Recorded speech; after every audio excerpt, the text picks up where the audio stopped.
A humanidade encontra-se devastada.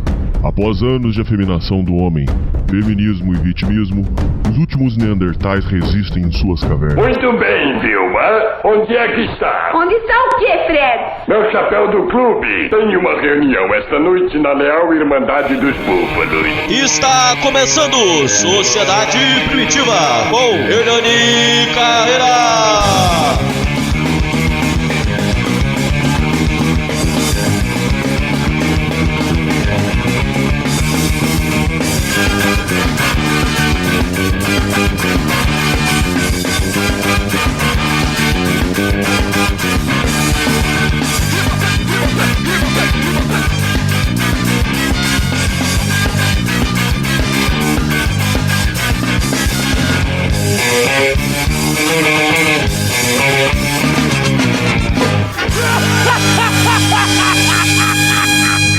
Salve, salve, confraria! Hoje nós estamos aí para mais um programa. Hoje, programa aí que vai ser denso. Hoje vai ter uma discussão importante.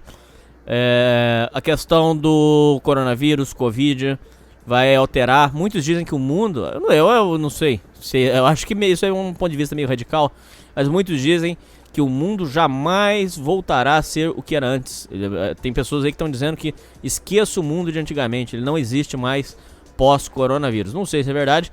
E hoje quem vem ajudar a gente a entender os impactos pós-corona é o Carlos do Escola de Mutação. Fala, Carlos! Ô, Fernando, tudo bem? Pô, te agradecendo aí o espaço, tá? Um prazer estar falando contigo, com teus ouvintes. Eu também sou teu ouvinte.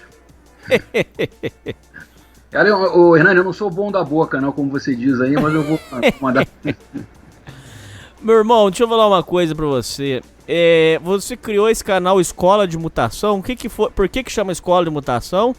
E o que que você teve na cabeça de criar esse canal? É porque é o seguinte, eu escrevo livros, fiz uns 7 livros, isso já tem 20 e muitos anos. Então eu tenho todo um processo de teoria, todo um processo de estudo uma coisa que é autodidata minha, né? Eu sou economista e tal, mas a coisa expande mais para outras coisas. Então o livro é uma coisa, no Brasil, extremamente difícil de circular o livro, de editar. Eu tenho um editor aí que até fez um livro meu na década de 90. Aí eu peguei um outro material meu, mandei para ele aí, que eu acho que é bem mais comercial, o cara nem respondeu. Então é muito complicado. E o canal, eu posto ali a internet, eu tenho esse canal, ele botando vídeo, eu tenho praticamente 6 meses, é um negócio bem recente. Mas eu consigo, através do canal, fazer a circulação de ideias de uma forma muito mais fácil, entendeu? Essa tecnologia da internet, eu passo o que eu tenho nos livros, é aquilo que eu pude entender, em termos de conhecimento, de experiência, eu consigo um veículo de divulgação disso tudo, que o material escrito é muito mais difícil. Então o canal realmente é veicular aquilo que eu produzi nesses anos todos, de pesquisa, entendeu? De argumentações, né, de um campo teórico e prático. Ô Carlos, eu queria falar uma coisa pra você. Eu gosto de um programa, é um dos primeiros podcasts que existiu na história do mundo, que é o rapaz faleceu e tal, era do finado, era o que ele chamava de Nega Véia. Eu já trouxe alguns áudios dele aqui. O podcast Mundo Obscuro. E ele falava, ele mexia com edição. E ele lançou muitos, mas ele lançou uns 5, 6 livros.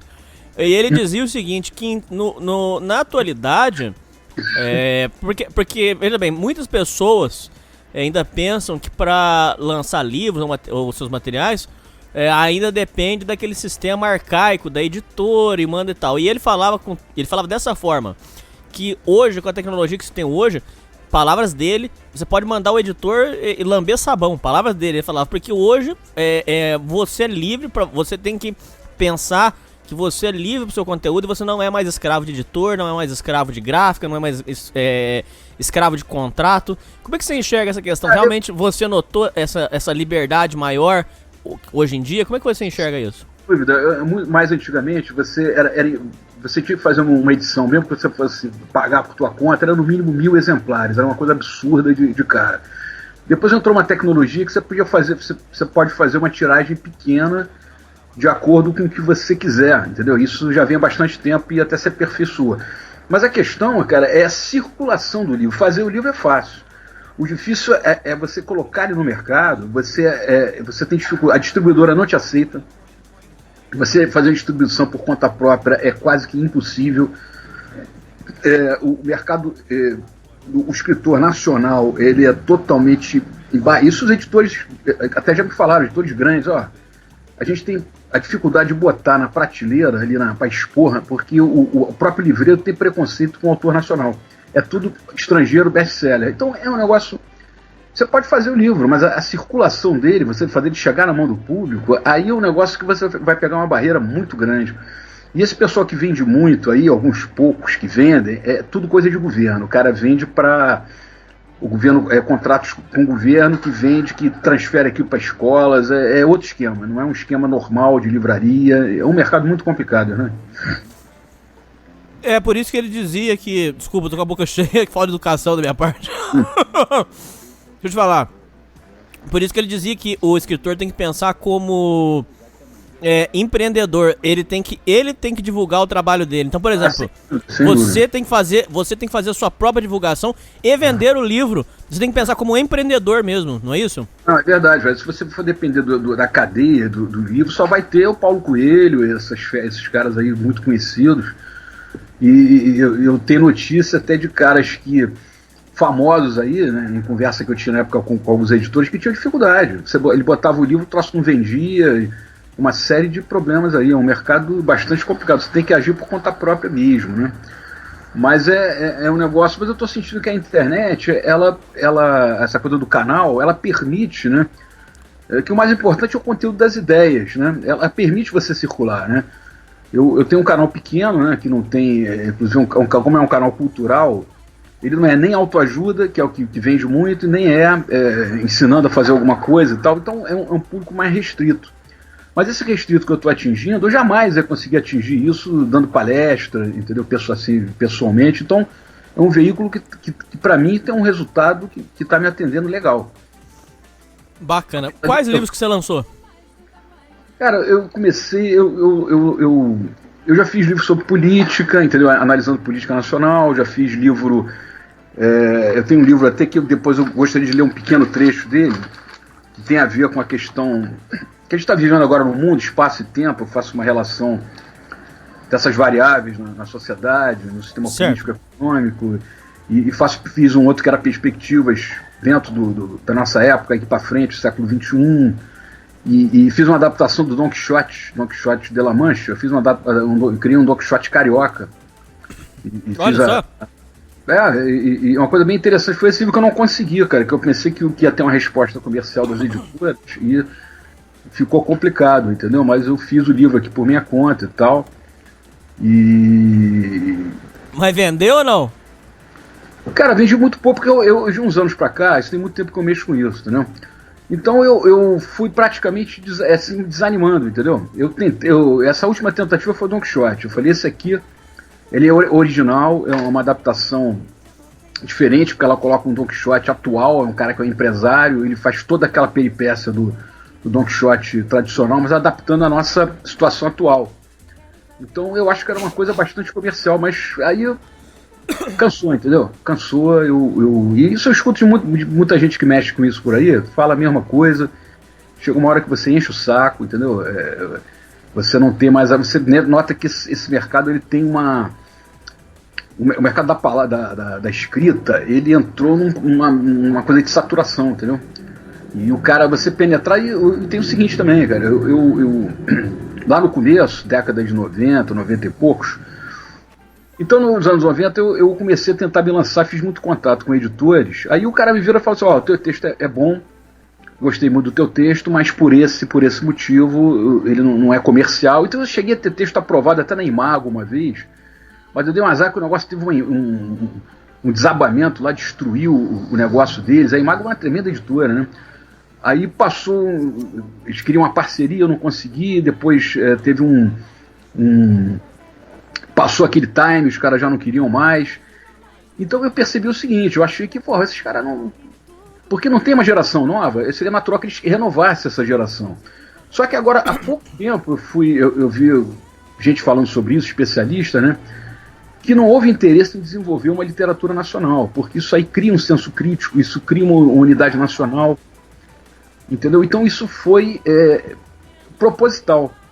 Eles não quiseram fazer uma renovação de autores, criar uma nova geração, porque isso, devido à globalização, uma série de mudanças que tem aí, que envolve um monte de questões econômicas e etc., não interessava assim, desenvolver um senso crítico nacional. Achei bem interessante. Eu só fui descobrir isso agora há pouco tempo. Para mim, eu achava que era descaso mesmo, mas realmente não havia interesse. Eu notava que os caras não queriam desenvolver nada, entendeu? De criar um autor, fazer um best-seller, provocar. Eu via que não tinha essa possibilidade. Então, um mercado assim muito estranho, sabe? Ele é muito... Ele tem essas segmentações aí que realmente é complicado. Como esse rapaz aí falou, você tem que sair uma coisa própria, né? Mas aí tem que investir, cair dentro, entendeu? Por aí. Ah, sem dúvida. Ô Carlos, vamos por partes aqui, porque é muito denso, é muito complexo. Primeiro, antes de tudo, antes de Corona, esquece um pouquinho o Corona, vamos conversar antes. O 2019, calma, 2019 fechou, pro Brasil, pelo menos, pro Brasil foi o ano de 2019, quando fechou o balanço. O ano de 2019 foi um ano positivo pro Brasil. Como é que você enxerga, como é que você analisa o ano de 2019? Esquece, não precisa falar de Bolsonaro, nada. Não, é lógico, você vai ter que falar, é lógico, mas eu tô dizendo assim, sem politicagem, foi bom, foi ruim, como é que você enxerga o ano do ponto de vista econômico do Brasil de 2019? Não, é muito difícil, né, cara? A situação econômica do Brasil, ela é muito complicada, né? E a gente está num processo recessivo, e vinha nesse embalo recessivo que eu acredito que não ia ser superado nesse ano agora. Existe um processo já previsto, já era antes do corona, já era previsto uma recessão mundial, até por causa da desaceleração da China, e os gráficos mostram que o mundo vinha descendo nos últimos 10 anos, vem perdendo o PIB. A coisa vem caindo, crise nos Estados Unidos. Eu tenho um primo que mora na Califórnia, diz que a coisa lá é bem difícil. Ele chegou, eu tive com ele aqui uns anos aí que ele teve aqui, 2014, uma coisa assim, e falou: nos Estados Unidos não existe mais classe média, palavras dele. O pessoal vive de cartão de crédito, de carro financiado, de casa que não se consegue pagar nunca, entendeu? É tudo ali uma coisa se vive de aparência. Então uma crise é uma crise do capitalismo, entendeu? Então o Brasil não vinha bem. A gente vê, eu que trabalho dentro de órgão público, a gente depende de verba pública, você vê que não tem. Que a coisa é muito... a verba pública depende do faturamento do particular, para recolher imposto, faturamento e tal, então toda uma decadência. E com esse negócio do corona, ele deu um baque, o mundo parou, né, cara? Parou, a gente não sabe quando retoma essa atividade, e com certeza, por mais rápido que seja, nós vamos ter um tranco aí de um bom tempo aí de recuperação do que foi perdido, para voltar para um eixo que já não era bom, estruturalmente bom. Então, mas pera. Antes de entrar no corona, Carlos, segura um pouquinho, pera aí. Volta lá.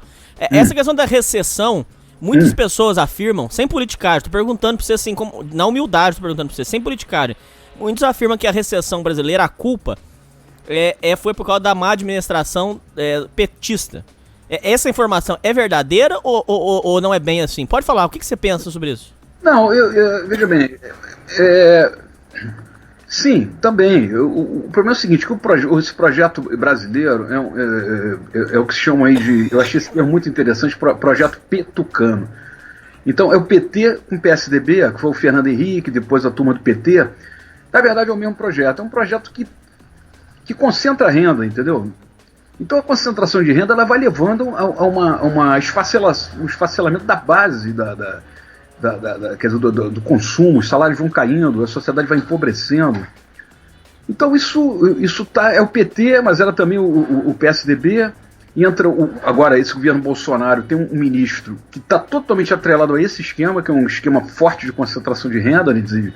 Eles não fazem auditoria na dívida pública, eles continuam dando isenção fiscal aí de absurdas, entendeu? Então isso tudo...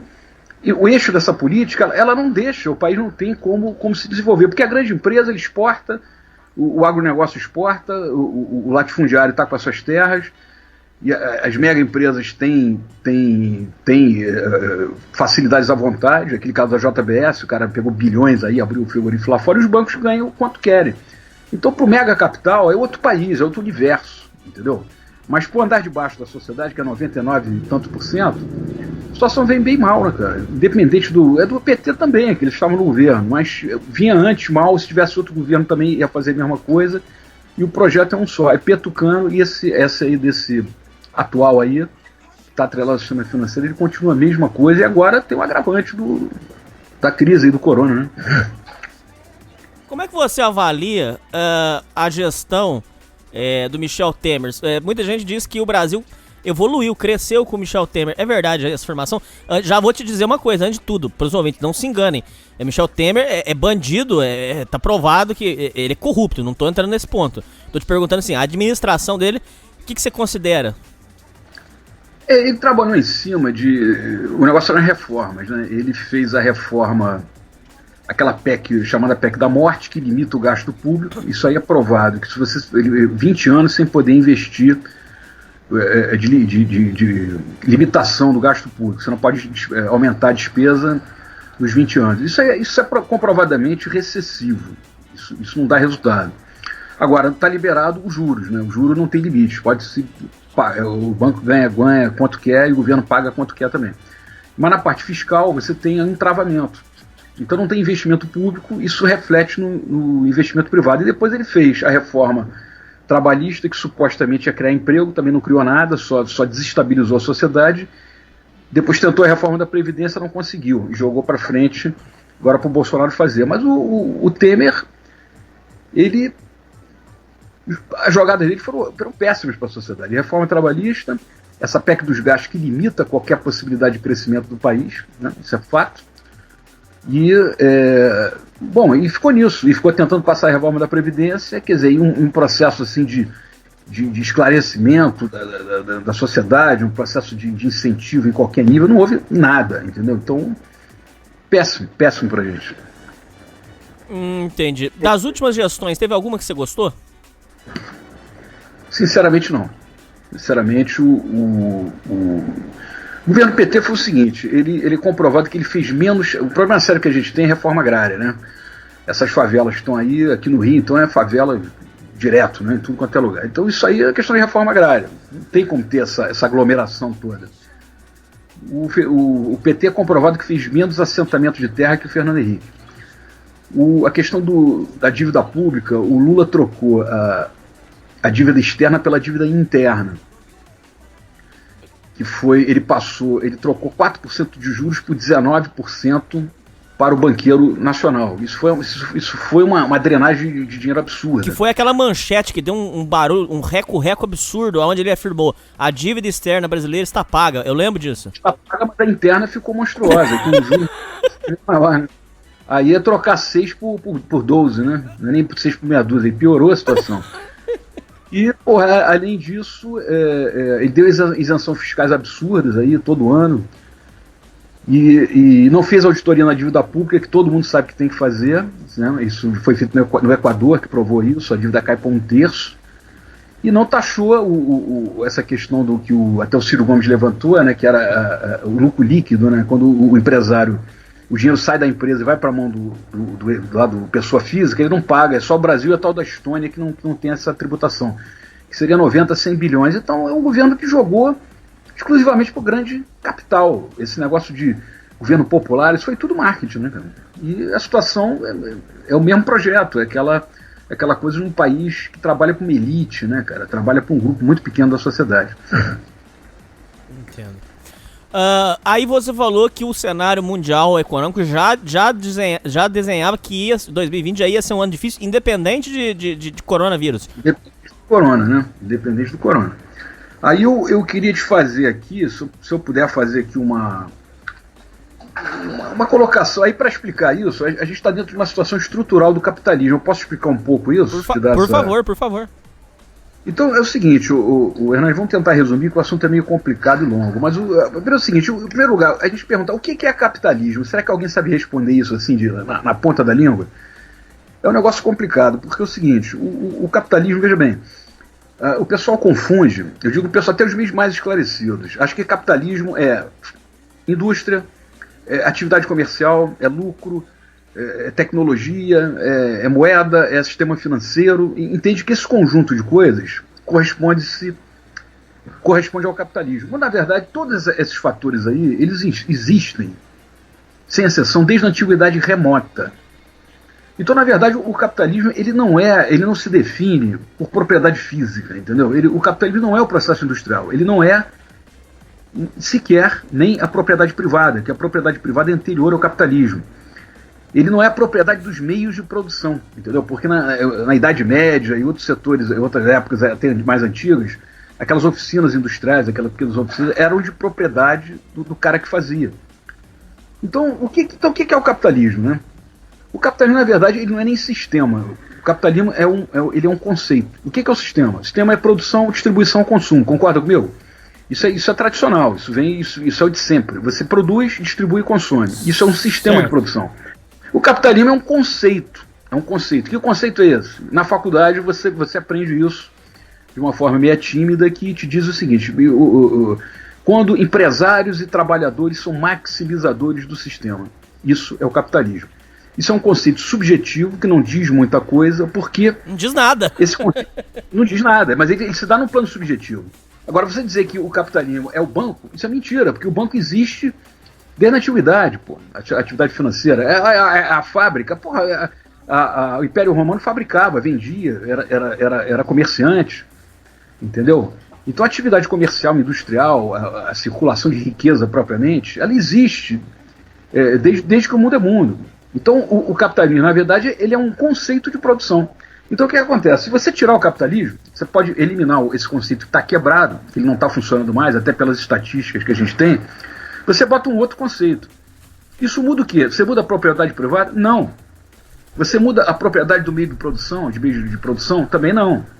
Você acaba a tecnologia? De jeito nenhum. O capitalismo não inventou tecnologia, pô, isso é anterior. A roda é uma tecnologia. Aquelas pirâmides do Egito, a gente se lembra aí, uma alta tecnologia, isso é da antiguidade, isso é muito antes do capitalismo. Então, inclusive dizem que o capitalismo teve o mérito de desenvolver a ciência, a medicina, a tecnologia. Eu também vou discordar, cara, porque quem desenvolveu isso tudo foi a pesquisa, e pesquisa também não é obra e propriedade do capitalismo, não é royalty do capitalismo. Isso vem da antiguidade, a escola de Platão era uma escola de mais de 1000 pesquisadores, aquilo é de 500 a.C. Então, você entende o que eu quero dizer? O capitalismo ele não é representado por fatores materiais, ele é conceitual no campo psicológico, individual e coletivo. E se você tirar esse conceito, essa ordem material continua, entendeu? Então a questão aqui é você romper com o capitalismo. Agora você coloca isso, o pessoal se assusta. Pô, mas eu vou parar de andar de carro? Eu não estou dizendo que eu vou parar com a indústria, estou dizendo que eu vou parar com um conceito que só opera dentro do campo industrial e comercial. Dá pra entender um pouco, Hernani? Tá muito complicado? Não, até aí tô entendendo, mas não é que você tá querendo dizer também de comunismo também, né? Você não tá querendo ir pro outro lado, né? Não, veja bem, aí eu vou completar aqui para ficar um pouco mais claro. Não, comunismo quer dizer o seguinte: nunca existiu comunismo, né? Porque o que é o comunismo? Entre outras, é uma sociedade sem Estado.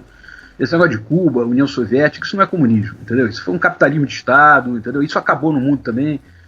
A China é super capitalista, tem um controle do Estado, mas é mercado, entendeu? Não tem isso. Então, o que eu quero dizer? Esse congresso aí de Davos, tá ligado, né? Aconteceu agora em janeiro, tem todo ano, é o congresso mundial das classes dominantes, né, das grandes empresas. Teve agora, e coincidentemente foi um pouquinho antes do negócio do coronavírus, né? Coincidiu as datas aí mais ou menos próximas. Certo. Aí eu não dei bola, porque isso tem todo ano, o foco deles é negócio de ecologia, aquele negócio meio burocrático, não diz muita coisa, não passei batido. Mas eu vi um vídeo outro dia de um cara comentando dessa questão do 5G, da transmissão aí de... Sim, que o pessoal tá dizendo que tá matando o povo aí. Exatamente, tá dizendo que isso tem sérias consequências do organismo. E o cara comentou em Davos só se falava em inteligência artificial. Aí eu fui olhar, cara, fui pesquisar na internet e realmente tem razão, cara. O foco do negócio, a ecologia é aquela coisa assim do efeito da praxe deles, né? Daquela coisa do rotineiro deles. Mas o foco foi inteligência artificial e está ligado muito ao 5G. E essa história do 5G, pelo que eu também já pesquisei, ele cria o tal do computador quântico. Então, é verdade, é um supercomputador que cria assim, conexões absurdas de tecnologia. Qual é a lição que eu tiro disso? Desse congresso de Davos aí, que é dos ricos, da classe dominante, etc. Eles falavam, tá, eu vi, busquei na internet, o foco foi inteligência artificial. Então veja bem, Ana, se você foca na inteligência artificial, a primeira coisa que acontece, você vai mecanizar muito mais. Porque a mecanização já está tirando a mão de obra, né? Isso já há bastante tempo. E você, ao mesmo tempo, você tem que qualificar a tua mercadoria. Se você tem uma tecnologia muito maior, você tem um tênis hoje, eu já imagino uma coisa assim, deixa de ter produto descartável, você tem um tênis que é produzido em altíssima tecnologia. Em vez de durar 1 ano, 2, como a gente tem, ele vai durar 10, 20. Então você vai romper com uma questão do consumo descartável, isso você vai romper, porque já tem uma loja da Amazon, que eu já vi uns 2 ou 3 vídeos aí circulando, que não tem um funcionário. É tudo inteligência artificial. O cara entra, ele bota o cartão, pega o produto, não emprega ninguém. Então o que acontece? Se você aplica essa inteligência, inclusive no setor aqui burocrático aqui do Rio, setor público, já tem lugares que estão usando automação, que eu não vi não, mas eu conheço gente que trabalhou que substitui quase que toda a mão de obra. A máquina faz tudo, o sistema faz tudo. Então você caminha naturalmente com a redução do emprego, que robô não recebe salário, e você caminha por uma qualificação da mercadoria absurda. O que significa isso? Você vai romper com a questão da acumulação do capital. A expansão do capital ela vai praticamente estagnar. Isso significa, você usando esse conceito do capitalismo, o que é o capitalismo como conceito, você rompe com o conceito capitalista. Porque você, aquela fórmula é dinheiro, mercadoria e dinheiro. Quando chega no último dinheiro, você vende a mercadoria com lucro, e esse lucro te dá o capital. Só que esse ciclo, dentro de uma inteligência artificial, você reduz muito o comprador, porque você vai ter uma redução de empregos enorme. Não vai ter ninguém para comprar, ué. E a mercadoria, você vai comprar uma camisa que vai durar 500 anos. Você vai comprar um carro que você vai comprar uma vez só. Então você já rompeu com aquele ciclo de compra descartável e acabou a acumulação de capital. Tecnicamente, o Hernani, com isso aí acaba o capitalismo. Você sabe qual é a lição que eu tiro desse Davos, desse congresso aí? Qual? Que ninguém falou nada, eu não vi ninguém falar. A classe dominante, porque é o seguinte, a Idade Média, a nobreza foi tirada no tapa. Foi Revolução Francesa e tal. Outro dia eu vi aí o Império Romano, o último imperador, e o cara foi degolado lá, foi o último cara, tiraram na guerra. Tiro, porrada e bomba. Eu entendo que a classe dominante foi a Davos e declarou: nós não queremos mais o capitalismo. Essa é a minha interpretação. Isso passou batido, a imprensa não falou, ninguém deu essa interpretação. Mas a própria classe dirigente já entende que esse sistema consumista, esse descartável, isso não tem mais para onde ir. Então nós estamos aí diante de uma quebra de paradigma fantástica. Mas ruim. Junto com isso, esse tal de coronavírus. Você vê como é que a chave vai fechando de uma forma muito estranha. E o tal do 5G, que muda totalmente essa máquina aí, ela vai tomar uma proporção absurda. O cara vai trabalhar, a máquina vai trabalhar, entendeu? Você tem toda uma concepção de vida que, veja bem, a classe dominante dessa vez, em vez de estar sendo derrubada, não é a esquerda, não é o comunista, não é a ONG, é o próprio dono lá, o rico lá, o cara chega e diz: eu não quero mais isso. Eu estou interpretando assim. Isso é inédito na história. A própria classe dominante, ela está por ela mesmo jogando a toalha. Isso passou batido na imprensa. Ninguém está dizendo isso, Hernani, mas eu estou dizendo isso. Mas e como é que você enxerga que vai ser as perspectivas daqui pra frente? O povo vai ser miséria? Não, veja bem, a gente está diante de uma quebra imensa de paradigma. O que eu imagino? Se você aumenta a tecnologia, se você aumenta o recurso da sociedade, ela não pode ficar pior. Só que a gente hoje imaginar essa melhora está fora do nosso campo mental. A gente não tem é como se fosse um cara na Idade Média, no século XV. Imagina aí a internet, imagina aí a televisão. Eles não tinham capacidade para entender isso. A gente está mais ou menos nesse ponto aí. A gente está diante de um sistema que colapsou, que ele não tem mais alternativa, não tem nada a oferecer para a humanidade mais, só crise, entendeu? Eu me lembro que essa comunidade europeia, eu li um artigo uma vez naquele Le Monde, né? O cara jogou a toalha oficialmente. O cara, não sabíamos resolver, a mecanização a gente não sabe como é que faz, vai desempregar mesmo, problema da droga a gente não sabe, previdência a gente não sabe. Então, achamos que o mercado comum europeu ia fazer uma comunidade europeia poderosa. Isso não está acontecendo. Jogaram a toalha. Estados Unidos também tá que tá. Então você tem um colapso, porra. Isso aí, o terceiro mundo a gente nem fala. Isso aqui, porra, é brincadeira, né? Terceiro mundo, do Equador para baixo. Então você tem um sistema que quebrou e você tem uma perspectiva. Aí eu posso te dar a perspectiva que eu vejo? Por favor. Posso falar aqui agora? Então é o seguinte, Hernando, eu vejo o seguinte. Nós temos aí, as crianças que estão chegando aí, todo mundo já notou que são figuras, são pessoas completamente diferentes. Uma criança de 2 anos, ela parece que você já sabe de tudo. Uma criança de 5 anos mexe no computador. O que está sendo identificado? Até a ciência já identificou isso. Existe uma mutação genética no planeta. Então eu acredito que, porra, a criança que vai vir daqui a 5, daqui a 10, daqui a 15, entendeu? Me parece que é uma evolução agora muito grande no DNA, é uma coisa genética. Então vamos dizer, daqui a meio século vai ter dois fatores. Uma alta tecnologia, concorda comigo, Hernando, que a tecnologia vai crescer muito em 50 anos? Sem dúvida. Tecnologia, ciência, medicina, nós vamos estar praticamente a uma velocidade agora que nós vamos para outro planeta. Se o mundo não acabar, né? Mas tudo bem. Se não acabar. Mas ele continuando, você vai ter pessoas muito mais evoluídas do que nós, com certeza, eu acredito, a gente está vendo aí, são 2 gerações na frente, dispondo de altíssima tecnologia. Porra, beleza, os problemas daqui a 50 anos está tudo resolvido. Mas qual é o nosso problema? Que a gente está vivendo hoje, a gente não está vivendo daqui a 50 anos, você concorda? Certo. Então, esse é o problema. A gente está num momento de mudança, mas o que vai ser feito antes da mudança para que a gente sobreviva? Essa é a grande interrogação. Então, quando você coloca esse panorama, que você identifica que o capitalismo desmarcar, inclusive essa crise do corona, eu não sei se você vai concordar comigo, 15 dias o mundo parado, o mundo entrou em colapso. Isso desmascarou que esse sistema ele é muito frágil. Você concorda comigo, Ana? Ele demonstrou sua fragilidade enquanto sistema econômico e político? Você concorda ou está discordando da minha posição? Não, até aí realmente aquilo que as pessoas dizem, o capitalismo ele tem o seu lado positivo, mas ele tem um lado muito nefasto, sem dúvida. Inclusive, esse é um ataque que sempre a militância esquerda comunista diz que o comunismo matou muito, eles alegam isso, que o comunismo matou muito, mas que a ideia comunista matou muito, mas que o capitalismo com a miséria mata muito mais. Esse é um argumento que eles usam, inclusive. Mas eu estou me referindo assim à falta de consistência do sistema, entendeu? Porque, por exemplo, eu tive fazendo uma comparação na Idade Média, o cara plantava, comia e tal, então se tivesse um colapso qualquer, eu acho que ele se virava melhor. Sim. Eu tenho a impressão que esse sistema hoje ele é mais frágil do que talvez tenha sido até a Idade Média. Porque ninguém sabe fazer nada. Você comprou um negócio só vende na China, entendeu? Uma máscara, não tem máscara para você botar. Só os chineses que fazem aí. Então, essa crise desse vírus, ele demonstrou, ele expôs com mais clareza a fragilidade desse sistema.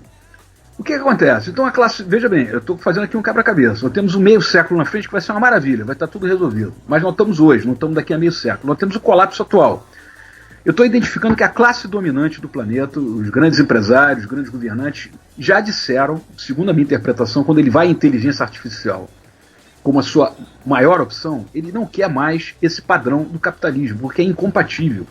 Ele vai matar o consumidor, ele vai matar a mão de obra e ele vai botar produtos que o cara não vai ter necessidade de comprar mais um. E ele vai destruir o microempresário, isso é muito importante. Sim, você vai mudar completamente o padrão de tudo, entendeu? Até a alimentação, acho que vai entrar nessa onda. Daqui a pouco o cara toma uma pílula, ele está alimentado, então não precisa de mais de restaurante, de coisa. Eu estou imaginando já um pouco mais para frente. Só que, como eu te falei, a classe dominante está assumindo esse papel de uma forma que eu acho que é inédita na história do mundo. Então, o que acontece? Você, então, está no mato sem cachorro. Você tem uma mudança para 50 anos e um sistema que está verdadeiramente quebrado. A gente está complicado isso aí. Essa crise do corona vai passar, uma epidemia, recupera, daqui a pouco vai perder tempo com isso aí. Mas a coisa eu estou falando estruturalmente.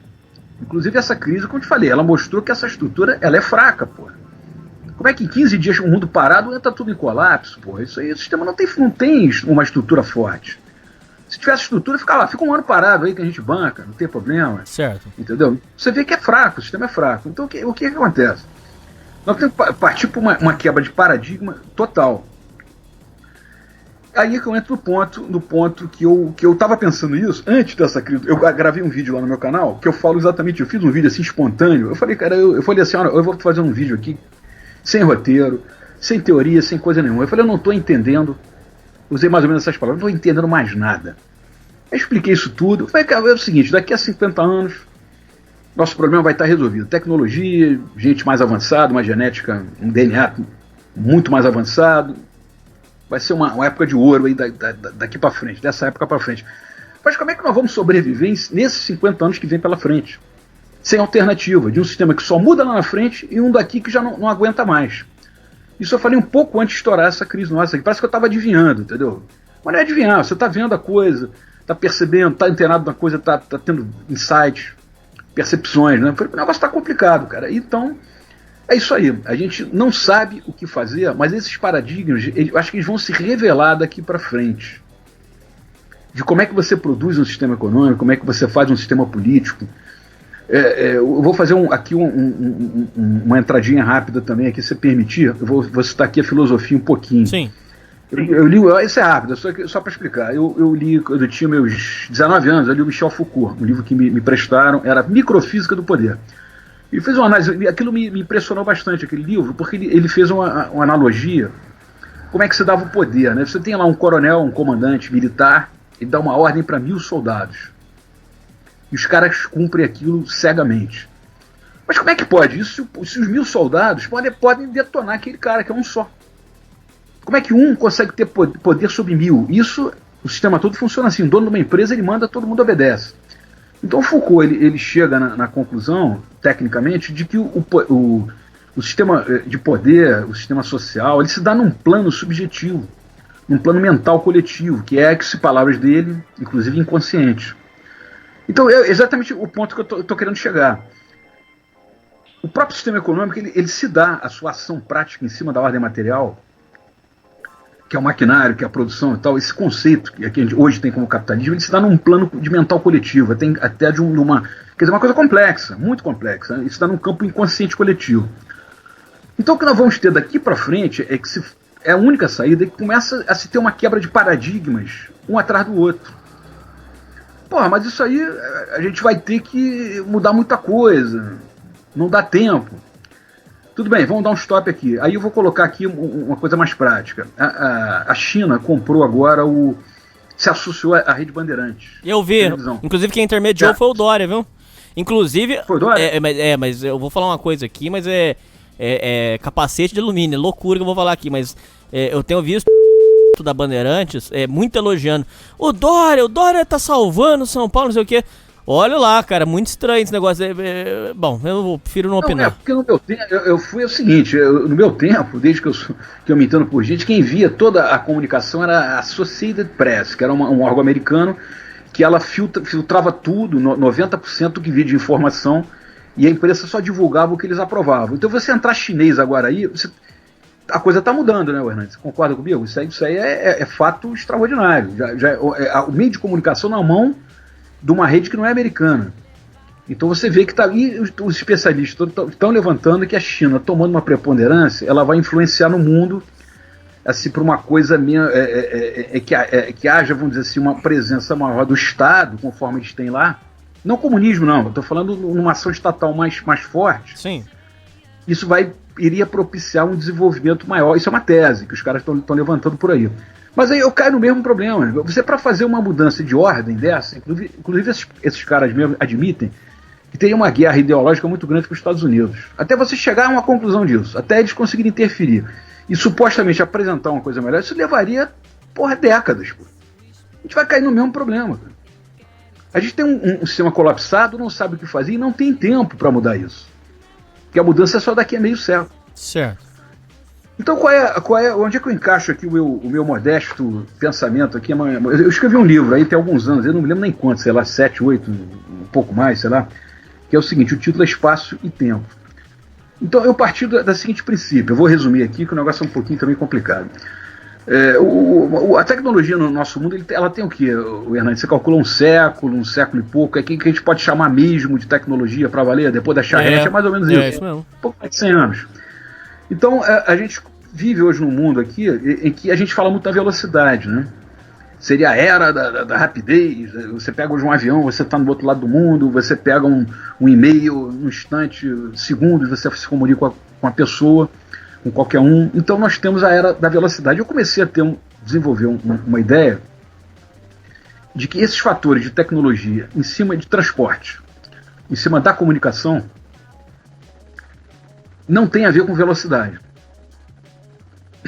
O que eu cheguei à conclusão é que esse nosso sistema atual, que envolve o capitalismo, que envolve enfim, a nossa civilização atual, ela mexe muito bem com o espaço físico. Ela promoveu uma reestruturação no espaço físico, mas ela não mexeu no campo de velocidade.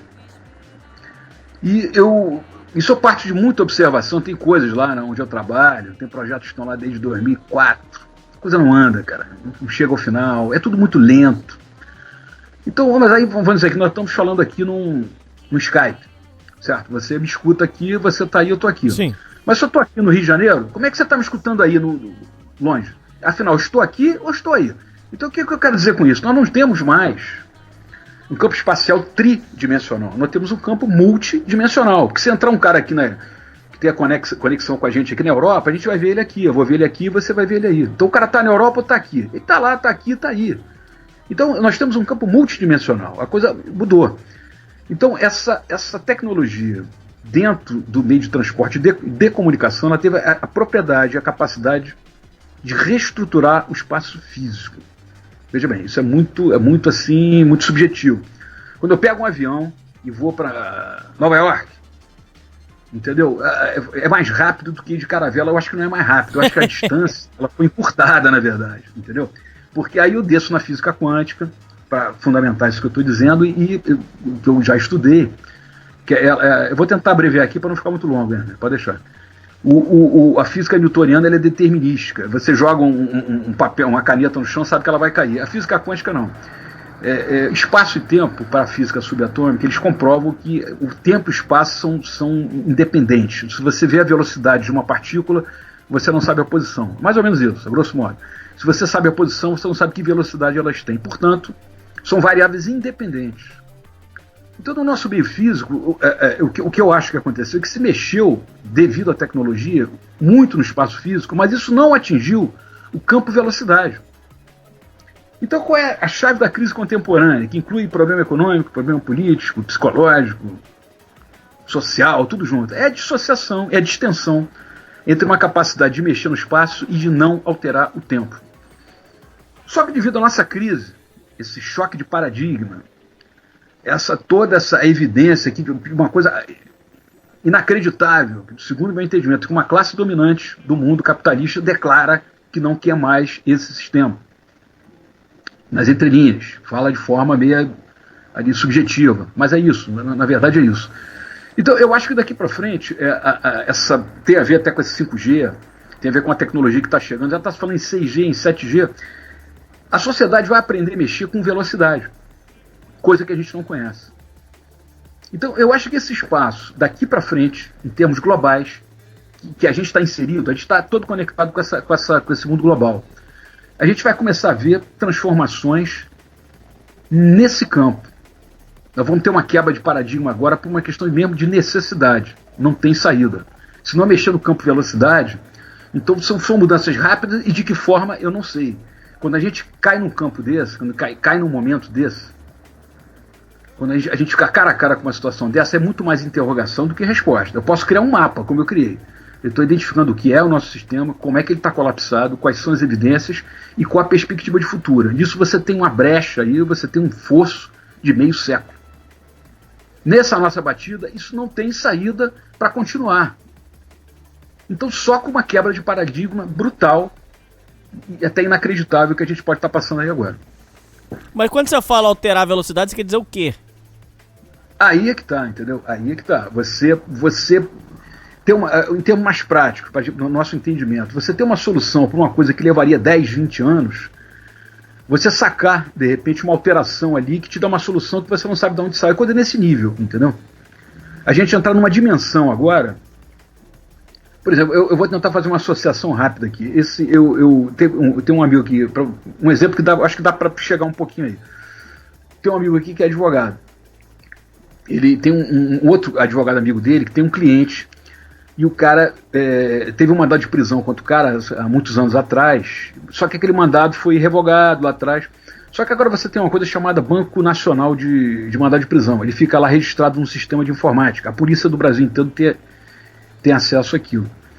Então, o que acontece? Não deram baixa no sistema. Então, o cara está andando aqui na orla do Rio de Janeiro e veio um reconhecimento facial feito por radar. Eu não sei se é a Secretaria de Segurança, não sei se foi delegacia, uma coisa que eu não sabia nem que existia. E pegaram o cara andando na orla e aquela imagem dele, pelo radar, foi conectada com o banco de registro da polícia que tinha a imagem do cara lá. E aquilo fez o link, saiu tipo um laudo dizendo que aquele cara era aquele que tinha um mandado de prisão e o cara foi preso. Aí o mandado estava errado, tal, revogaram, tiraram o cara. Você está entendendo o absurdo que é essa tecnologia? Sim, sim. Parece coisa de filme. É uma coisa de filme, cara. Então nós estamos partindo de uma coisa nesse nível, entendeu? E você tem aí um acordo, você tem um desmascaramento desse sistema de forma. Porque, cara, esse tal de coronavírus, ele mostrou que esse sistema, cara, o sistema é uma merda. Como é que em 15 dias o mundo fica de perna? Eu quero que o cara comprar uma máscara aqui pra mim? Não tem, porque só o chinês é que faz. Então, que porra de sistema é esse? Que modernidade é essa? Que poder é esse dessa nossa geração, dessa nossa sociedade que é tão poderosa, que tem isso, tem aquilo? Isso desmascarou um sistema frágil. E ao mesmo tempo você tem um conhecimento acumulado que ele não é aplicado dessa forma. Então nós vamos ter que mexer em subjetividades aí muito grandes nessa tecnologia e partir para paradigmas que a gente não alcança no momento. Agora, isso é um espaço que levava séculos, agora a gente vai ver isso acontecer, tem que acontecer rápido. Como exatamente, eu não sei. Eu sei que as coisas, essa tecnologia que eu te falei, isso me parece que é a ponta da história do reconhecimento facial, isso me parece que é uma ponta de iceberg. Vem coisa aí, muito mais coisa por aí, entendeu? Como é que você admite uma sociedade que o cara não vai ter emprego e ao mesmo tempo não morrer de fome? Isso é uma quebra de paradigma. Tá, mas vai ter que acontecer. Como, eu não sei.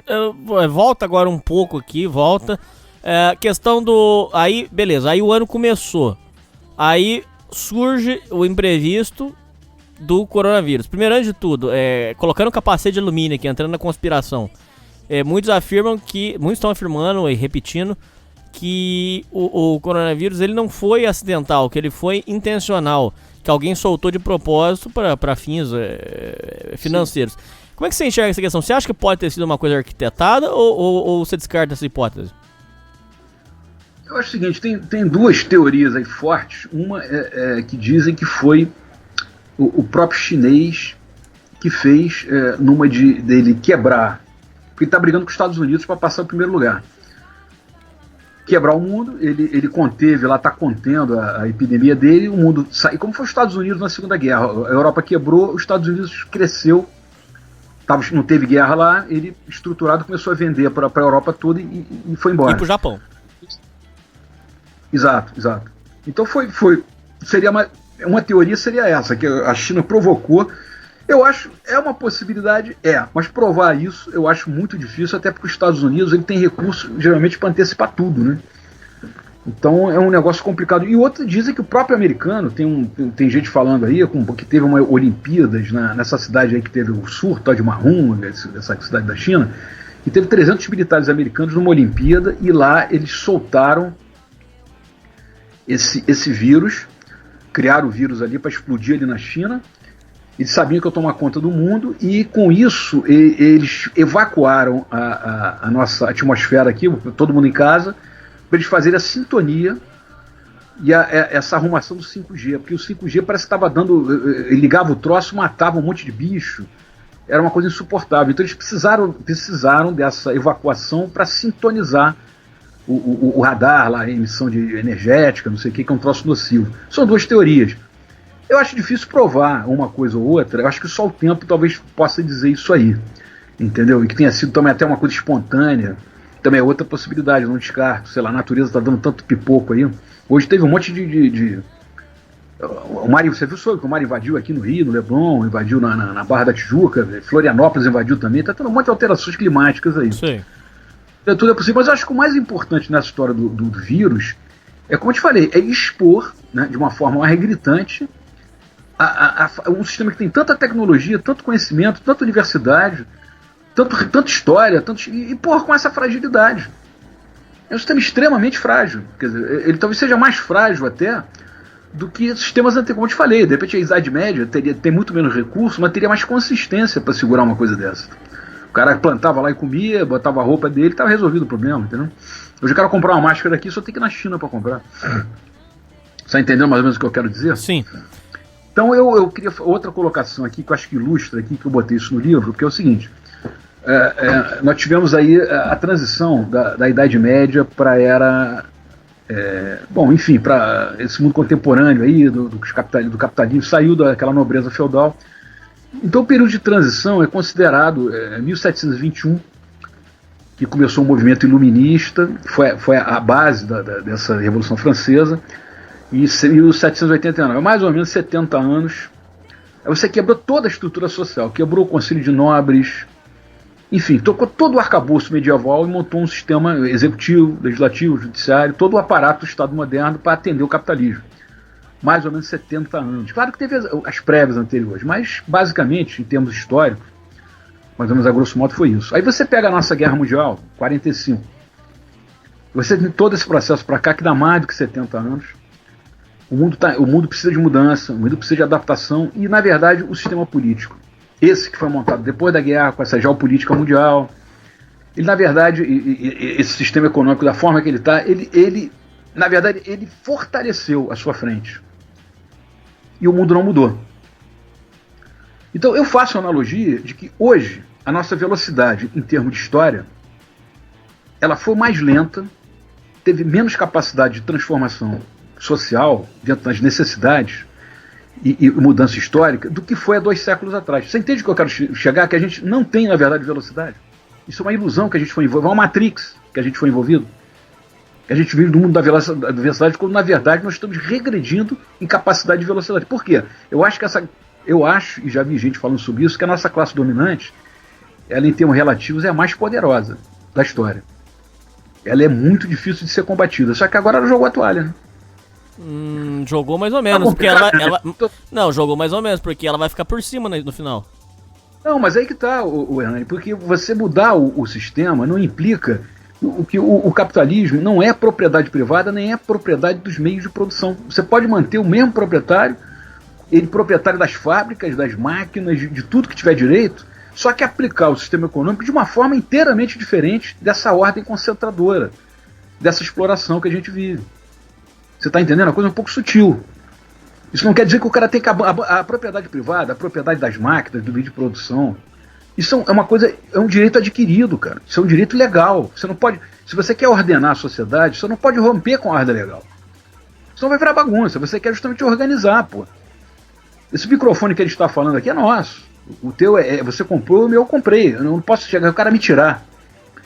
O que vai mudar nisso aí não é a propriedade do meio de produção, e sim a forma que o capitalista vai encarar a produção. Isso baseado em novos paradigmas e principalmente em muito mais tecnologia.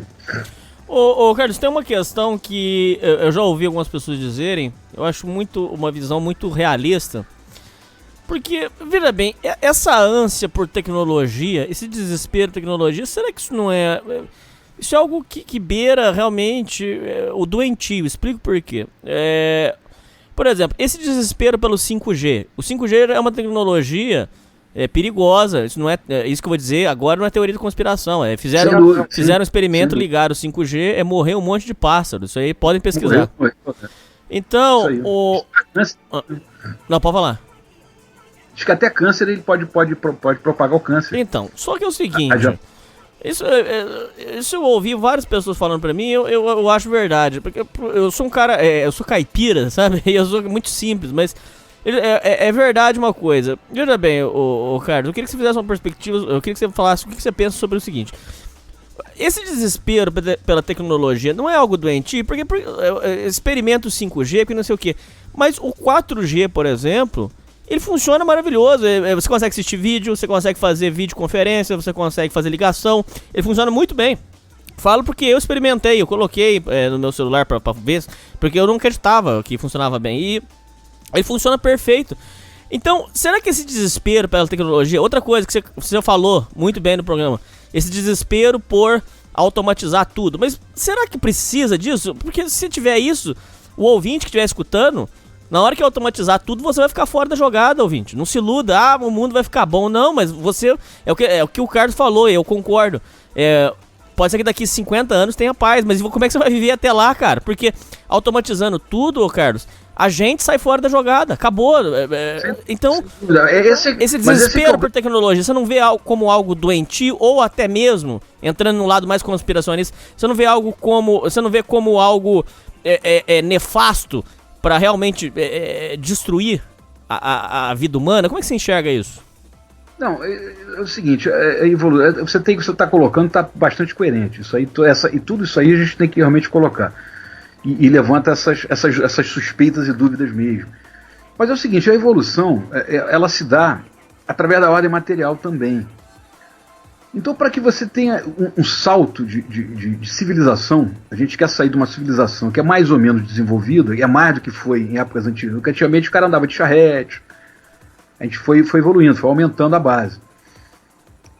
Então, agora você tem que, para ultrapassar essas contradições que a gente tem, que são muitas, um dos fatores é a tecnologia. E me parece que essa tecnologia, claro que tem, isso é uma coisa nova, então as pessoas estão neurotizadas, o cara toda hora olhando no celular, mas isso é uma coisa, vamos dizer assim, do psicológico momentâneo.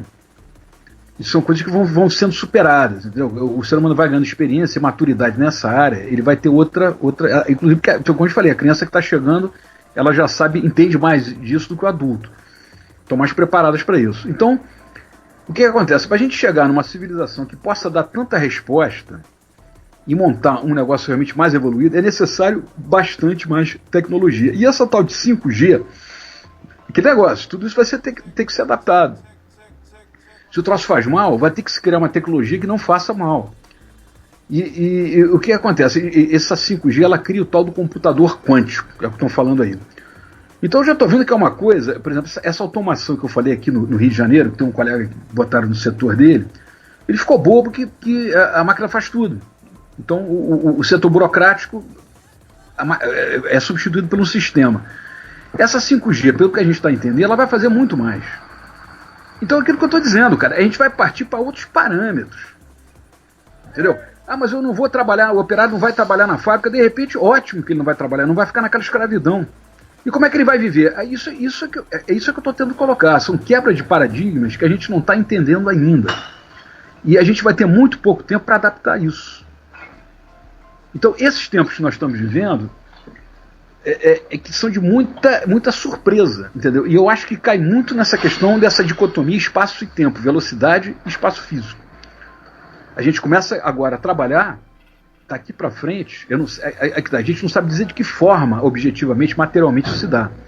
Mas operar num campo de velocidade e de transformação e de acoplar essa tecnologia para jogar uma sociedade, muito mais na frente. E essa tecnologia é fundamental, cara, para a gente.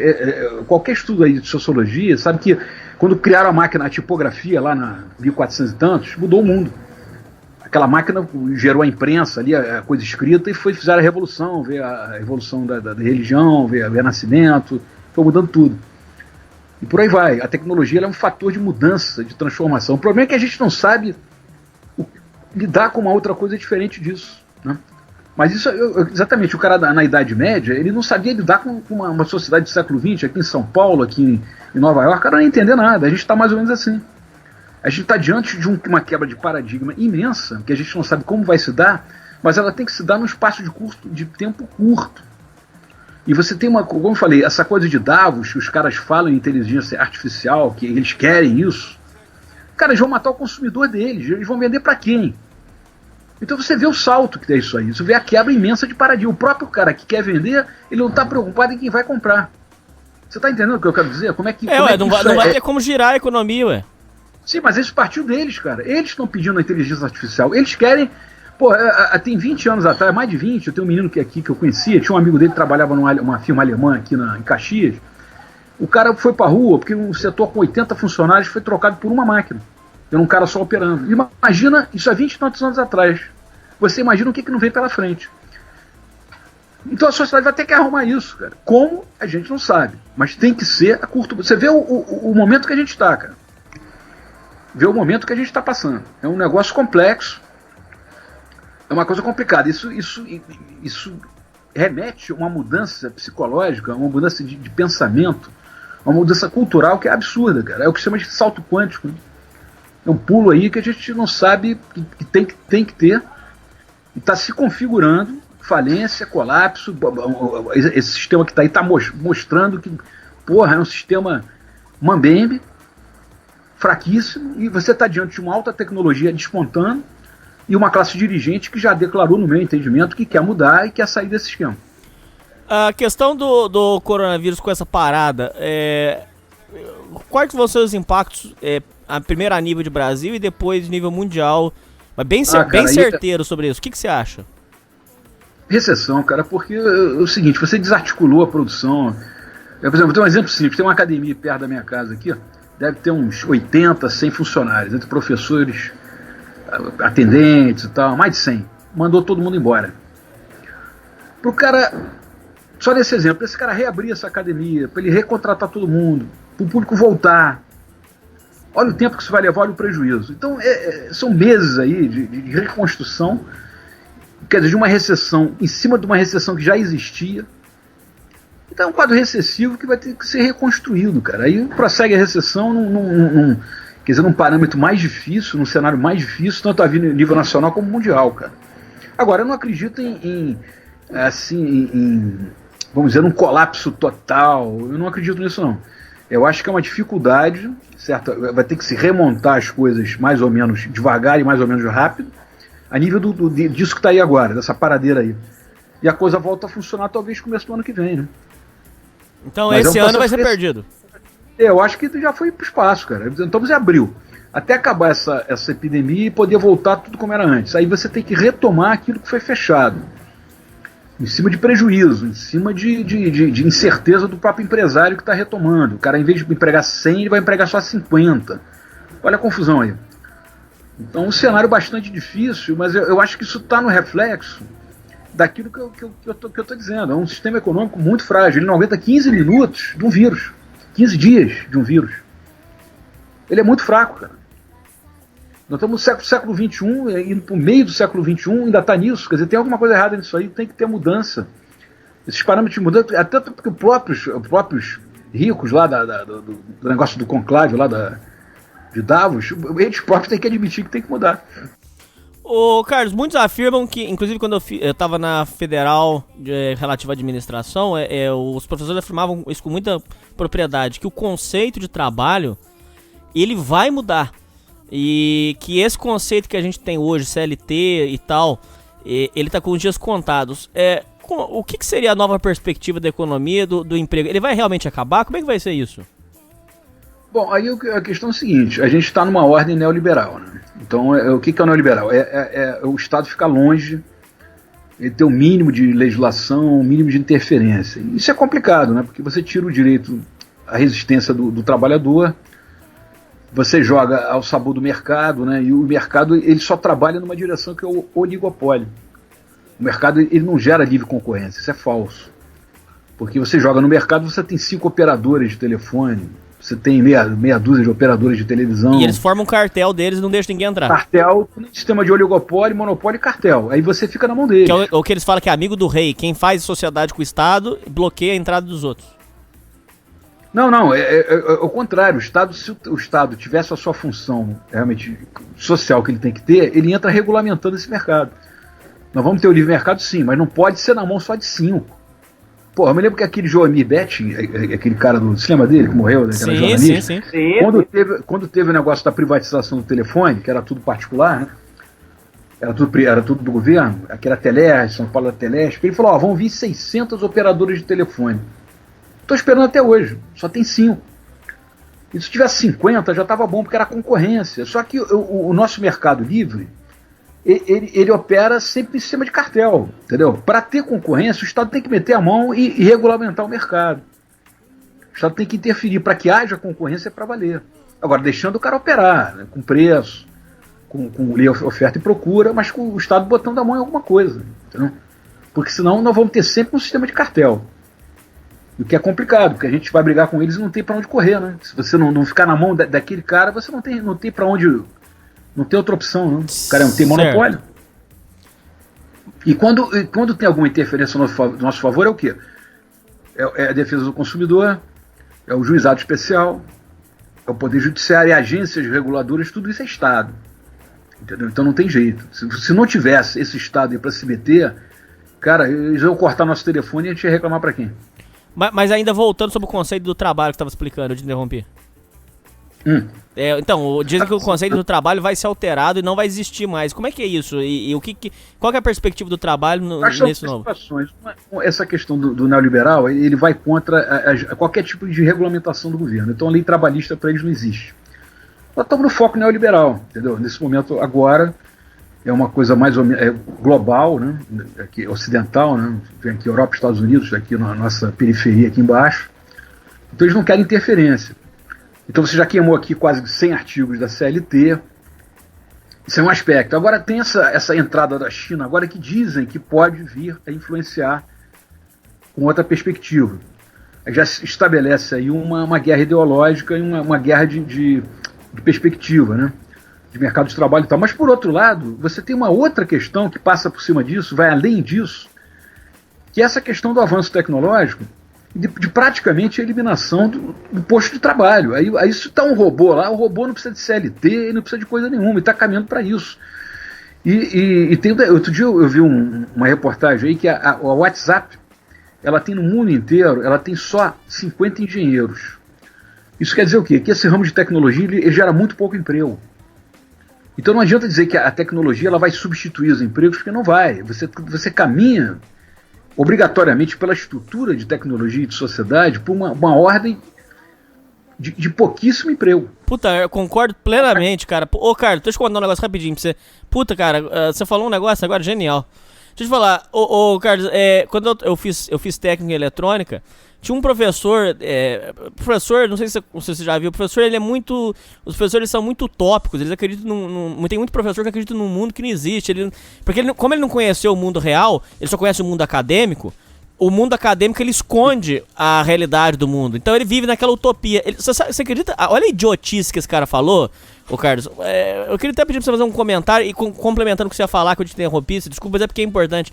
Olha a idiotice que esse professor falou, cara. Falou o seguinte, porque na época tava trocando os cobradores de ônibus pelaquela maquininha que você passa o cartão e tava mandando o cobrador embora. Você acredita que o professor, olha que idiota, que imbecil, pegou e falou assim na sala de aula: esses cobradores tem que se fuder mesmo. Não falo com essa palavra, mas infelizmente eles procuraram isso mesmo.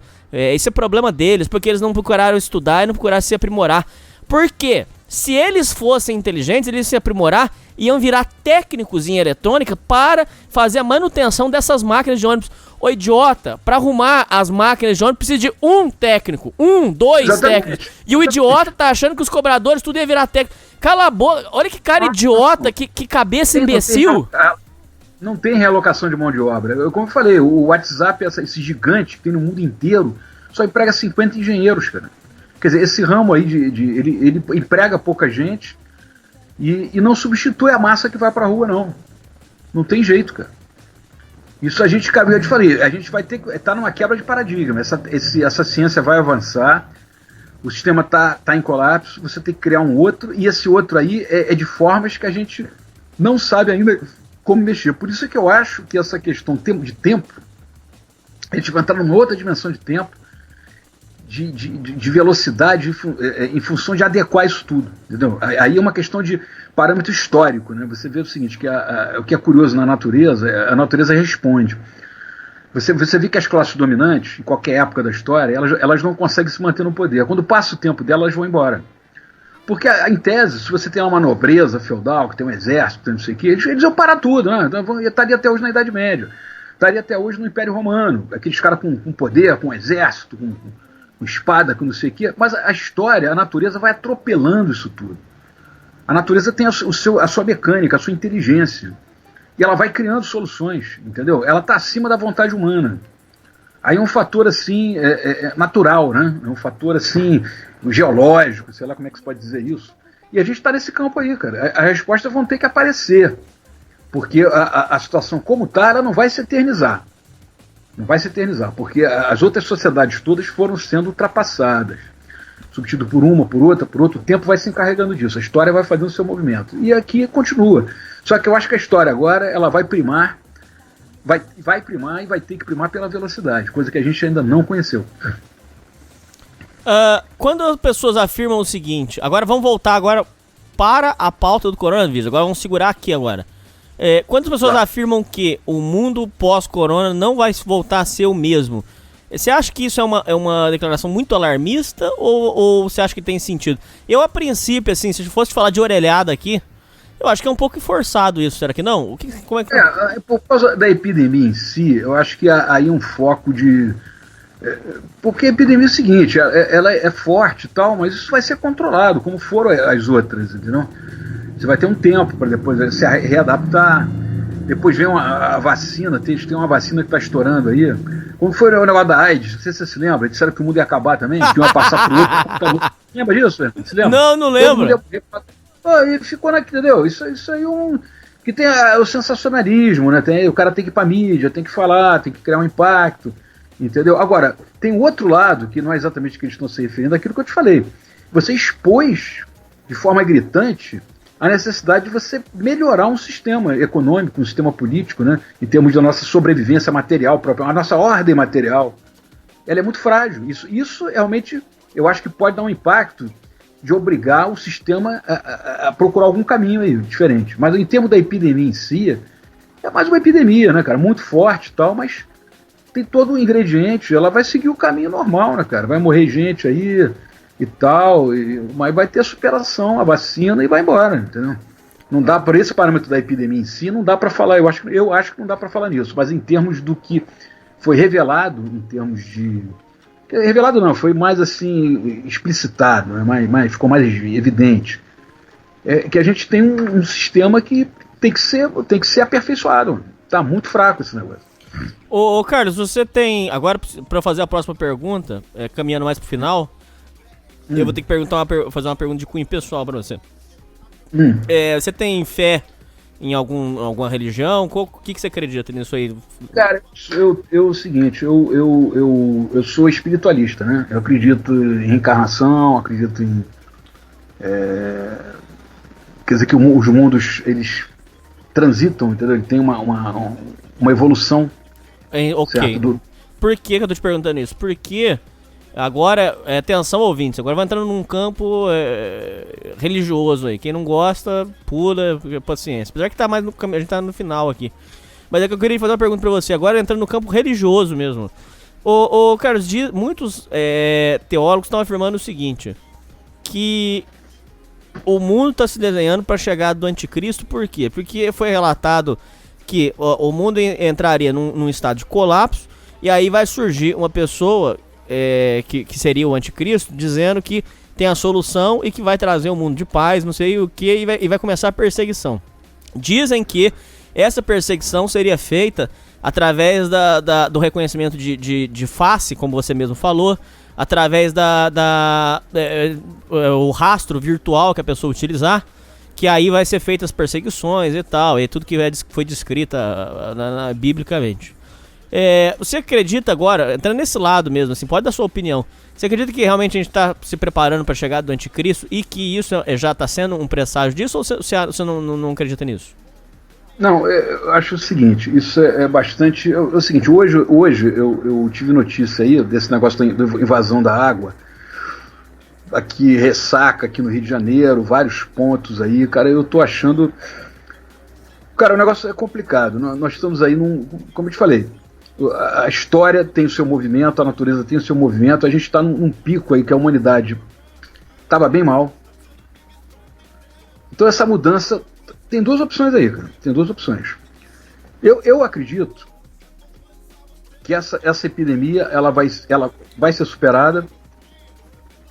De alguma forma a humanidade vai ter que tomar consciência, não por essa coisa que todo mundo vai ficar bonzinho porque teve um susto, não por aí, mas é por esses fatores que eu estou te dizendo aí. Nós estamos em um processo de evolução de consciência que provavelmente agora vai ser muito rápido.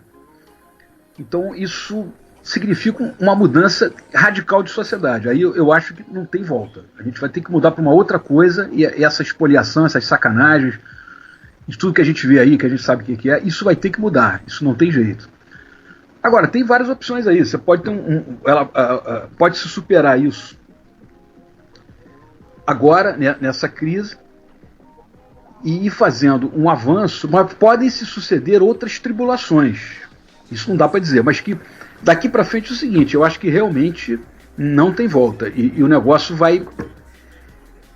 A coisa tem que mudar, certo? Vai ter que mudar, as pessoas vão ter que se enquadrar nesse sistema nessa guerra diária, isso vai ter que acabar, entendeu? E, na verdade, são duas teorias. Uma que diz que a Terra se transforma lentamente, né, ou vai sucessivamente, e agora vão vindo pessoas, quer dizer, essas crianças que vão chegando visivelmente têm outra bagagem, já é uma outra humanidade, provavelmente, como eu te falei, em meio século nós vamos ter provavelmente outra humanidade, outro DNA, outra biologia, entendeu? Mas existe também uma outra teoria, baseada em profecias, até em observações, que poderia haver um tipo de cataclismo, né? Devido à saturação, devido a todo um processo energético que foi criado, devido a agressão da natureza. Hoje aí, eu acho que esse negócio dessas pequenos maremotos que tiver, de que quarta-feira vem um ciclone aí mais forte. Eu acho que isso é um pico, como é o coronavírus, com esse negócio tudo, isso foi um pico que deu na natureza e depois volta para a normalidade. Então eu estou me afastando de um cataclisma final, eu estou afastando essa possibilidade, que não é impossível, mas eu acho, espero e acho que não vai acontecer. Mas o que eu acho que é decisivo agora e que a gente pode afirmar é que a sociedade vai ter que mudar. Vai ter que acabar essa exploração, essa coisa do cara estar do teu lado querendo te derrubar, essa coisa de, porra, você tem uma mulher que ela vai querer te sacanear, o cara que vai sacanear, entendeu? Vai por aí. Essa negatividade, a humanidade vai ter que separar isso. Por uma questão física, por uma questão matemática, por uma questão política, por uma questão ecológica, entendeu? E isso eu tenho certeza que agora... Eu não estava acreditando nisso, não. Eu achava que esse sistema nosso ia se arrastar até o começo do século que vem. Ia ficar nesse banho-maria. Vai, não vai, vai, não vai. Mas eu estou vendo que o bicho pegou, então. A natureza está botando aí a parede na frente. E é o seguinte, meu amigo, agora o Dow desce. A coisa, eu acho que é nesse nível. Eu acho que a coisa tá... No começo eu não acreditei, quando começou o negócio do vírus, isso aí em 15 dias está resolvido, eu tô vendo que o buraco é mais embaixo. Porra, hoje eu fiquei eu vou te dizer que eu fiquei um pouco assustado, né? Eu vi o negócio lá da maré, invadiu aqui a Barra da Tijuca, invadiu o Leblon. Porra, Florianópolis, o cara deu notícia que invadiu lá. O cara tá avisando que vem um ciclone na quarta-feira que vai jogar mais água ainda, junto com o coronavírus. Olha o contexto. Vai virar o inferno.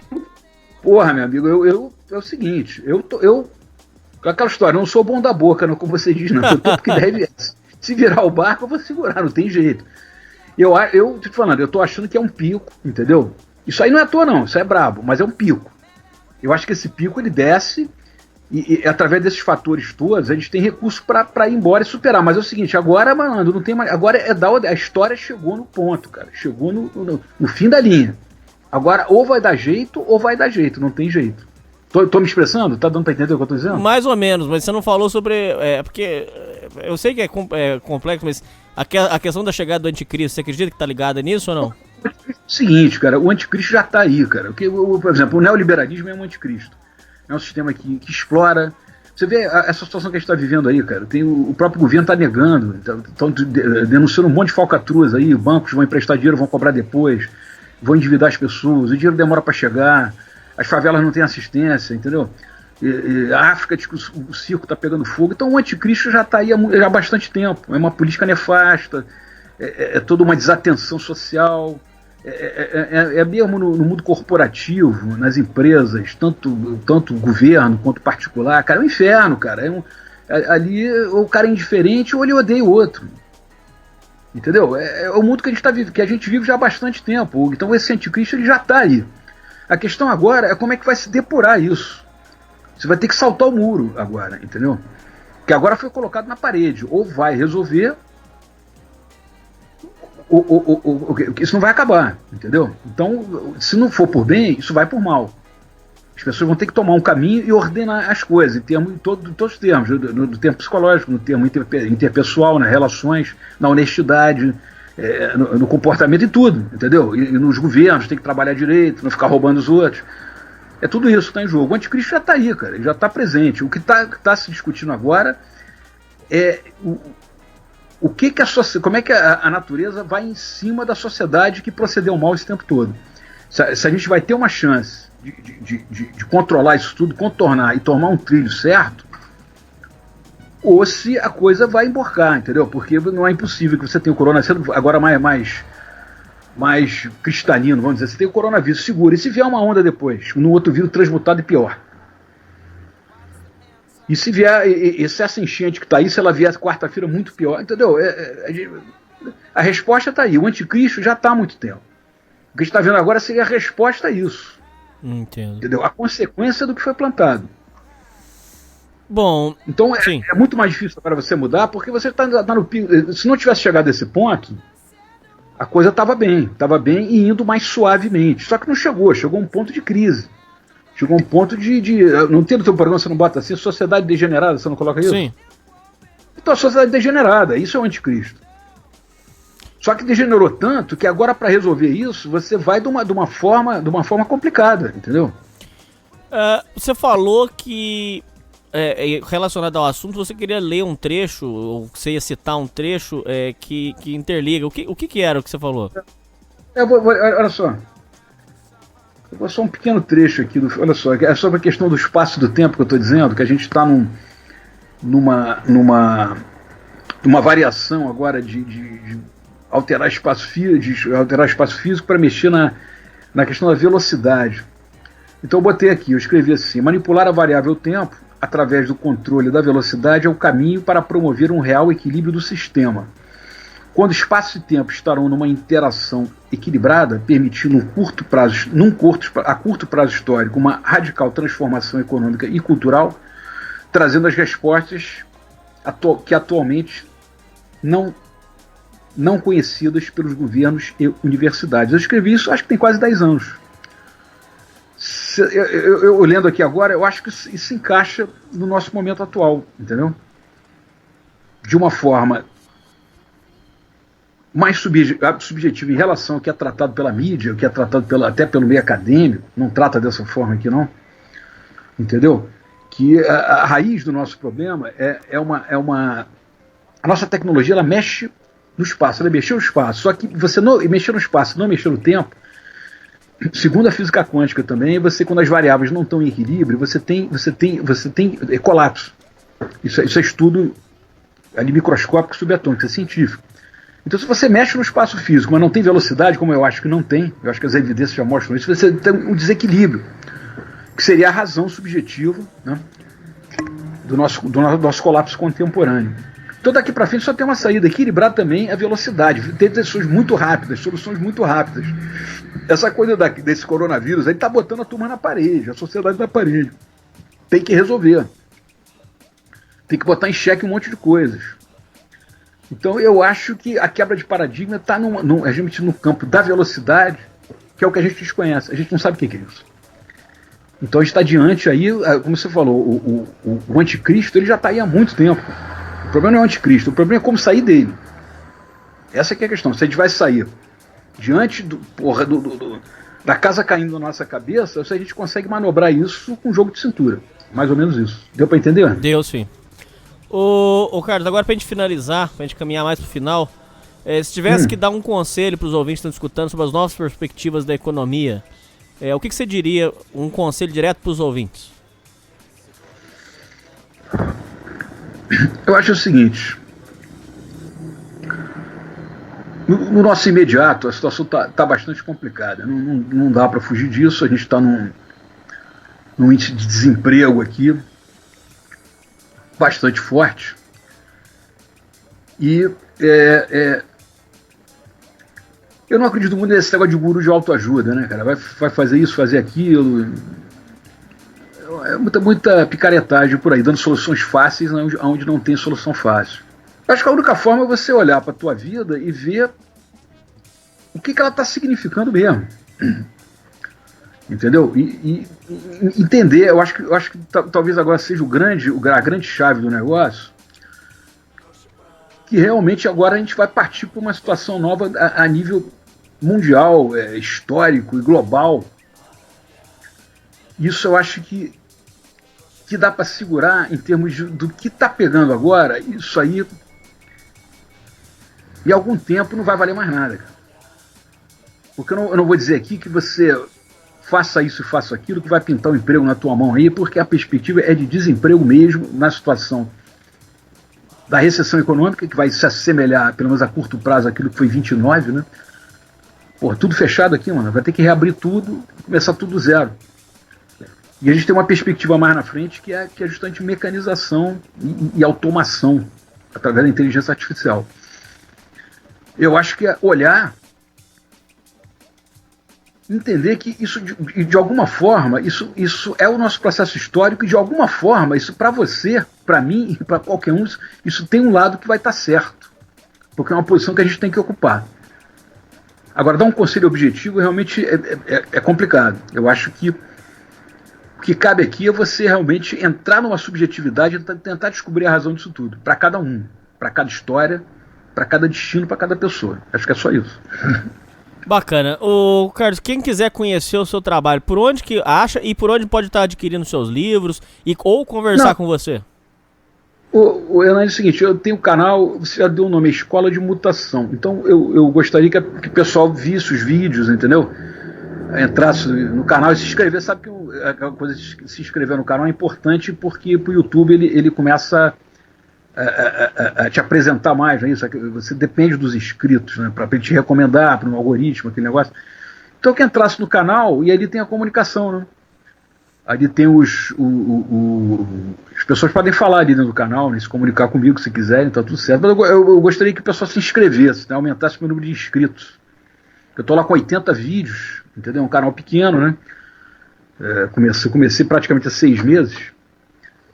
E eu tive que andar bem rápido, eu acho que, entendeu? Alguma coisa me empurrou realmente para fazer, e eu faço vídeos curtos, né? Mas pode entrar no meu canal Escola de Mutação, entrar, dar uma olhada no vídeo, fazer uma inscrição lá que não paga nada. Eu não vendo nada, não é canal comercial, é um canal de ideias. Você poderia indicar um vídeo, assim, tipo assim, pro cara que quer conhecer, assim, um vídeo que você acha que foi realmente diferenciado?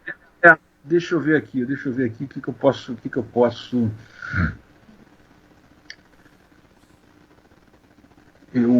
Deixa eu ver aqui, peraí. Eu tenho um vídeo que eu fiz agora recente, foi, como eu te falei, é um vídeo mais assim que eu fiz de improviso, mas eu acho que encaixa a nossa situação e a nossa, que eu fiz assim, sem ter, eu falei, não estou tendo teoria, estou falando o que eu estou pensando, estou falando de improviso, o que eu estou sentindo. Ele diz assim, tem uma foto minha na thumbnail, na capinha, dizendo assim, o Brasil parece que não tem saída. E isso levanta essas questões aí de uma forma assim que eu consigo expressar o que eu acho que o que a gente está sentindo atualmente na sociedade, no Brasil, entendeu? E abrindo uma perspectiva dentro disso, que não tem saída, mas que alguma coisa tem que acontecer, que a gente não sabe exatamente o que é, porque, como eu tentei relatar aqui, a gente está diante de uma quebra de paradigma, que vem soluções aí, porque tem que vir, até porque não tem outro jeito, que a gente desconhece essas vertentes aí, são novidades, entendeu? Realmente, eu acredito 100% que a gente está entrando numa outra fase da história. Isso eu não tenho dúvida. Nosso sistema foi agora verdadeiramente desmascarado, isso vai ter que entrar numa outra linha de alguma maneira que eu não sei exatamente como é. E eu cito de novo Davos. Os caras jogaram a toalha, a classe dominante falou, nós não vamos continuar com isso, nós vamos mudar. Isso implica uma mudança cultural, uma mudança, enfim, uma mudança de sociedade, uma mudança profunda aí na cultura e tudo. Então esse vídeo aí, o Brasil parece que não tem saída. Tá a minha foto lá, tem isso escrito assim do lado. Eu acho que é um vídeo que não é teórico, não é nada, ele dá um toque assim, dá uma conversa. Acho que é uma coisa legal de ver esse vídeo. E tem os outros que estão embaixo, né? Eu falo sobre... Eu botei um agora sobre Freud. Botei esse Freud tinha razão, detonou a humanidade, porque o Freud dizia que o ser humano, ele não acreditava em socialismo, porque o ser humano é invejoso e competitivo. Eu acho que ele tem razão, entendeu? Mas aí tem um outro fator que ele não considerou, que está havendo uma mutação genética, né? As crianças que estão aí têm uma genética diferente, visivelmente, e você adultos, que provavelmente, em algum tempo aí, não tanto tempo assim, né? Que vão deixar de ser invejosos e competitivos, que você é outra genética, né? Essa que eu acho que é a nossa grande chave aí.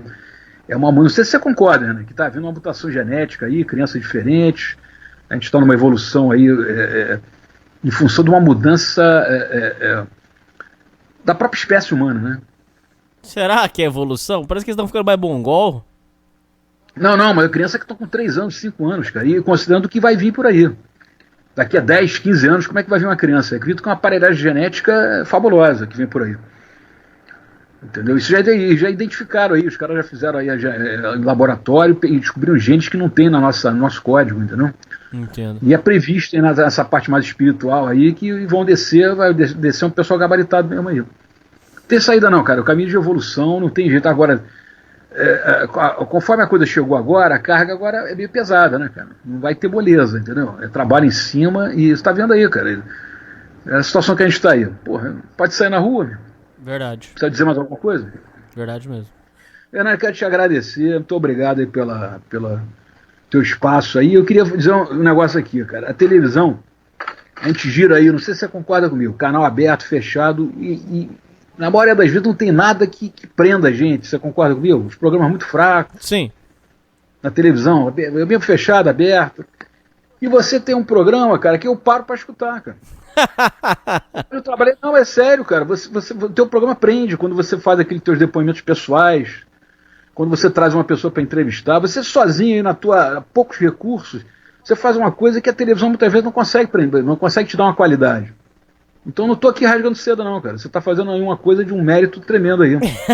Muito obrigado, meu irmão. Nós vamos fazendo o que pode, né?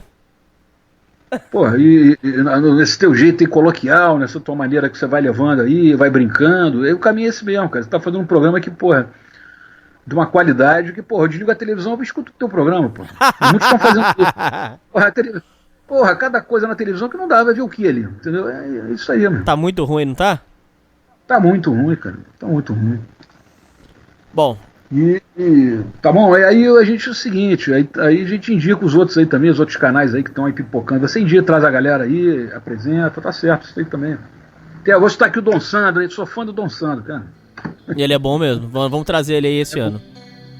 Traz ele aí, cara. Então é isso aí. Tá bom, Renan, então muito obrigado, cara, obrigado pelo teu espaço aí. Tá certo. Você não precisa de mim, mas eu preciso de você pro espaço aí no teu programa aí. Não, todo mundo aqui é necessário. Renan, muito obrigado. Valeu. É isso aí, Carlos. É isso aí, ouvintes. E falou! Um abraço.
Take his heart, take his heathen breast, take his faith and trust, let's lay it rest. Bloom to blossom is the hope. Make us ready, let us watch, struck but steady. If you'd ask, you'd say, God's coming down, take my soul away.